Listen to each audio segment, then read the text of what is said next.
وہی تو میرا اللہ ہے جسے میں نے حالت مرض میں پکارا تو شفا دی، بھوک میں پکارا تو غذا دی، پیاس میں پکارا تو پانی پلا دیا، ذلت میں پکارا تو عزت دی، جہالت میں پکارا تو نور مصطفیٰ صلی اللہ علیہ وسلم سے نواز دیا، راہ میں بھٹک گیا تو راستہ دکھا دیا، غربت میں پکارا تو غنی کر دیا۔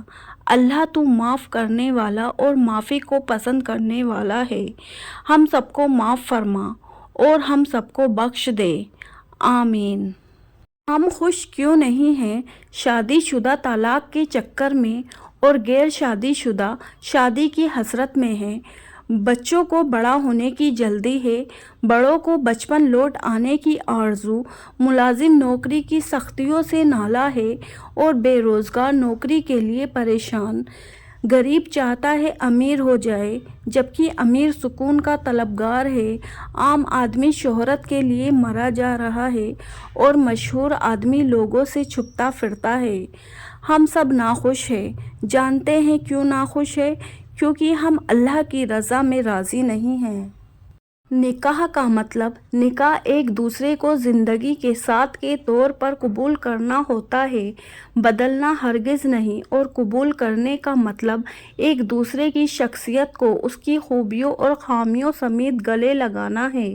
تربیت کرنا، پرانی دیوار گرا کر نئی بنانے کی کوشش میں لگ جانا ہرگز نہیں۔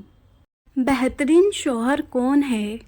جو اپنی بیوی کے ساتھ نرمی اور خوش اخلاقی اور حسن سلوک کے ساتھ پیش آئے، جو اپنی بیوی کے حقوق ادا کرنے میں کسی قسم کی غفلت اور کوتاہی نہ کرے، جو اپنی بیوی کا اس طرح ہو کر رہے کہ کسی اجنبی عورت پر نگاہ نہ ڈالے، جو اپنی بیوی کو عیش و عشرت میں برابر شریک سمجھے، جو اپنی بیوی پر کبھی ظلم اور کسی قسم کی بے زیادتی نہ کرے، جو اپنی بیوی کی خوبیوں پر نظر رکھے اور معمولی غلطیوں کو نظر انداز کرے، جو اپنی بیوی کی مصیبتوں، بیماریوں اور رنج و غم میں دل اور وفاداری ثبوت دے، جو اپنی بیوی پر پردے میں رکھ کر عزت و آبرو کی حفاظت کرے، جو اپنی بیوی کی ذلت و رسوائی سے بچائے رکھے، جو اپنی بیوی کو تاکید کرتا رہے اور شریعت کی راہ پر چلائے،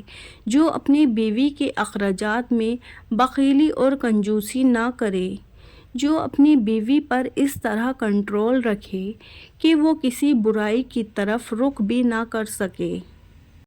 حضرت محمد صلی اللہ علیہ وسلم کا ارشاد ہے، جو عورت ننگے سر بے پردہ گھر سے باہر جائے تو اس عورت کے ساتھ 4 آدمی جہنم میں جائیں گے۔ پہلا اس کا باپ، دوسرا اس کا خاندان، تیسرا اس کا بھائی، چوتھا اس کا بیٹا۔ اللہ کی ناراضگی۔ حضرت موسیٰ علیہ السلام نے ایک بار اللہ تعالیٰ سے سوال کیا، اے اللہ، تیرے ناراض ہونے کی کیا نشانی ہے؟ ہمیں کیسے پتہ چلے تو ناراض ہے؟ تو اللہ تعالیٰ نے فرمایا، جب تو دیکھے بارش بغیر موسم کے ہو رہی ہے، حکومت بے وقوفوں کے پاس ہے، مال بخیلوں کے پاس ہے، تو سمجھ لینا میں ناراض ہوں۔ پریشانی آزمائش ہے یا سزا؟ حضرت علی رضی اللہ سے کسی نے پوچھا، یہ کیسے پتہ چلے گا کہ جو پریشانی یا مصیبت ہم پر آئی ہے وہ اللہ کی طرف سے آزمائش ہے یا ہم پر اللہ کی طرف سے سزا ہے؟ آپ رضی اللہ عنہ نے جواب دیا، جو مصیبت تجھے اللہ کی طرف لے جائے وہ آزمائش ہے، اور جو مصیبت تجھے اللہ سے دور کرے وہ سزا ہے۔ آخرت میں حقیقی انصاف ہوگا، کیونکہ کوئی بھی کسی کا بوجھ نہیں اٹھائے گا، ہر کوئی اپنا بوجھ خود اٹھائے گا۔ یہاں تو دوسروں کا بھی بوجھ اٹھانا پڑتا ہے، اور آخرت میں ہر کسی کو اپنی محنت کا پورا بدلہ ملے گا اور کسی دوسرے کی محنت کا بدلہ نہیں ملے گا، جبکہ یہاں محنت ایک کرتا ہے اور فائدہ کئی دوسرے بھی اٹھاتے ہیں۔ لیکن یہ بھلائیاں کرتے رہو، نگرانیوں پر صبر بھی کرتے رہو، جیت بھلا آخر تمہاری ہوگی۔ 9 باتیں جو زندگی میں بہت فائدہ مند ہیں۔ 1 اگر خوشی چاہتے ہو تو وقت پر عبادت کرو۔ 2 اگر چہرے پر رونق بنانا چاہتے ہو تو نماز تہجد پڑھو۔ 3 اگر سکون چاہتے ہو تو قرآن پڑھو۔ 4 اگر صحت چاہتے ہو تو روزہ رکھو۔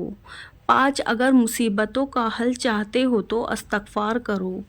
6 اگر برکت چاہتے ہو تو درود شریف پڑھو۔ 7 اگر مشکلات کو ختم کرنا چاہتے ہو تو لا حول ولا قوت الا باللہ پڑھو۔ 8 اگر غموں سے نجات چاہتے ہو تو دعا مانگو۔ 9 اگر بغیر تھکاوٹ میں نیکیاں چاہتے ہو تو آگے شیئر کرو اور سمجھو تمہارے اور تمہارے والدین کے لیے صدقہ ہے۔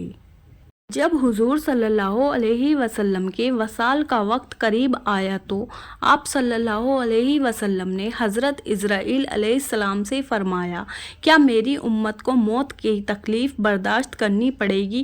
تو فرشتے نے کہا جی۔ آپ صلی اللہ علیہ وسلم کی آنکھوں مبارک سے آنسو جاری ہو گئے تو اللہ تعالیٰ نے فرمایا، اے محمد صلی اللہ علیہ وسلم، آپ کی امت اگر ہر نماز کے بعد آیت الکرسی پڑھو گے تو موت کے وقت اس کا ایک پاؤں دنیا میں ہوگا اور دوسرا جنت میں۔ اگر توفیق ہے تو سب کو بتائیں، اگر کسی ایک نے بھی عمل کر لیا تو آپ کے لیے صدقہ جاریہ ہوئے۔ جہاں نماز پڑھو اس جگہ تھوڑی دیر بیٹھ جاؤ تاکہ بدن کے تمام حصوں میں سکون پیدا ہو جائے۔ پھر نماز کے لیے کھڑے ہو جاؤ، اس طرح کہ یہ خیال کرو کہ کعبہ تمہارے سامنے، پل صراط تمہارے پاؤں کے نیچے، جنت تمہارے سیدھے ہاتھ کی طرف اور جہنم تمہارے الٹے ہاتھ کی طرف، اور موت کا فرشتہ تمہارے پیچھے کھڑا ہے، اور سمجھو کہ یہ تمہاری آخری نماز ہے۔ فضول خیالات سے نجات ملے گی۔ اللہ نیکی کی بات پھیلانے والے کو جزائے خیر عطا فرمائے، آمین۔ جب بھی والدین کا چہرہ دیکھا تو احساس ہوا کہ یہ وہ عظیم ہستیاں ہیں جنہوں نے اپنی جوانیاں، اپنے سپنے، اپنا پیسہ، اپنا وقت، اپنی خوشیاں سب ہم پر خرچ کر دیے۔ اے اللہ پاک، ہمارے ماں باپ کا چہرہ دونوں جہانوں میں روشن رکھنا۔ جس دن ہر جان پریشان ہوگی اس دن ہمارے والدین کو اپنے عرش کا سایہ عطا فرما دینا، آمین۔ آیت الکرسی کی فضیلت۔ جب گھر سے نکلتے وقت پڑھو گے تو 70,000 فرشتے ہر طرف سے آپ کی حفاظت کریں گے۔ جب گھر داخل ہوتے وقت پڑھو گے تو آپ کے گھر سے محتاجی دور ہو جائے گی۔ جب وضو کے بعد پڑھو گے تو 70 درجے بلند ہوں گے۔ اگر رات کو سوتے وقت پڑھو گے تو ایک فرشتہ ساری رات آپ کی حفاظت کرے گا، اور اگر فرض نماز کے بعد پڑھو گے تو آپ کا ایک پاؤں زمین پر اور دوسرا جنت میں ہو۔ قدر کرنا سیکھ لیں۔ ماں باپ، بھائی بہن اور قریب کے سارے رشتے، حتیٰ کہ کچھ دوست ساتھی بھی جن سے زندگی میں بڑی رونق ہوتی ہے اور ہم کے عجیب لوگ، ان کی قدر نہیں کرتے۔ جب کبھی ان میں سے کوئی اپنا وقت گزار کر اس فانی دنیا سے چلا جاتا ہے تب ہمیں احساس ہوتا ہے کہ ہم کتنا قیمتی شخص کھو بیٹھے ہیں۔ زندگی میں ان رشتوں کی، ان ساتھیوں کی قدر کی جائے۔ کچھ ایسی چیزوں کو نظر انداز کرنے کا طریقہ سکھایا جائے کہ معلومات اس حد تک خراب نہ ہوں کہ ہم ان قیمتی رشتوں کو ہی کھو بیٹھے، ورنہ ساری عمر پھر افسوس ہی ہوتا ہے۔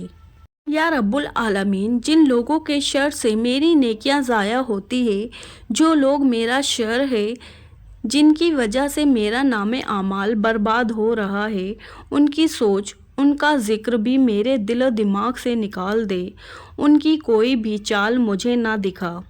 اے اللہ، میں نے اپنا معاملہ تیرے سپرد کر دیا، تو مجھے ان سب سے بے نیاز کر دے، آمین۔ تہجد کی نماز تک پہنچ جاؤ تو سمجھ لینا کہ اللہ نے اپنے قریب کر لیا ہے، کیونکہ یہ وہ نماز ہے جو مؤذن کی اذان پر نہیں، دل کی اذان پر پڑھی جاتی ہے۔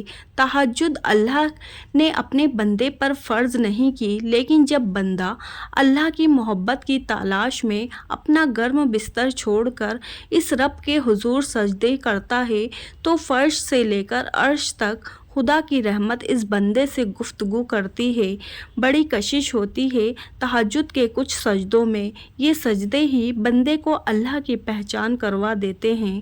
اللہ پاک سب کو تہجد پڑھنے کی توفیق عطا فرمائے، آمین۔ حضرت علی رضی اللہ عنہ نے فرمایا، تمہارے منہ سے نکلی ہوئی ایک گالی چاہے مذاق میں ہو یا غصے میں، تمہاری قبر میں ایک ایسا بچھو پیدا کرتی ہے جس کے ایک بار ڈسنے سے انسان 70 ہاتھ زمین میں دھنس جاتا ہے۔ پلیز گالی کے اس عذاب سے سب کو آگاہ کر دے، شاید آپ کے ایک شعر سے کسی کی اصلاح ہو جائے۔